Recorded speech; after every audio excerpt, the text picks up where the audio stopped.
کراچی کے district central میں ڈاکوؤں کی مبینہ فائرنگ سے کم سن بچی جان کی بازی ہار گئی، جبکہ پولیس نے واقعے کو مشکوک قرار دیا ہے۔ مزید تفصیلات عمران حفیظ کی رپورٹ میں۔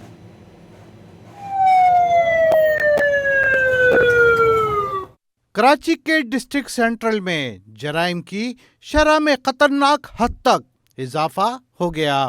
شریف آباد کے علاقے ایف سی ایریا میں فائرنگ سے کمسن فروا جاں بحق ہو گئی۔ مقتولہ کے والد کے مطابق 2 ملزمان نے موبائل فون نہ دینے پر فائرنگ کی، جو اس کی بیٹی فروا کو لگی۔ چلے گئے کہاں گئے نہیں پتا، میں اپنے بچے سے محروم ہو گیا۔ کہاں گئے ادارے والے، کہاں آپریشن کرتے ہیں یہ لوگ، کس کے پاس آپریشن کرتے ہیں؟ میری بچی مجھ سے دور ہو گئی۔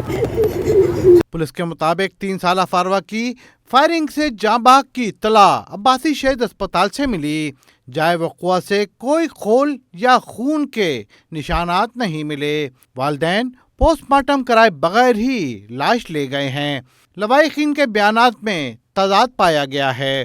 رواں ماہ بے لگام ڈاکوؤں نے فروا سمیت 6 شہریوں کی جان لے چکے ہیں، جبکہ رواں سال ڈاکو مجموعی طور پر 45 شہریوں سے جینے کا حق چھین چکے ہیں۔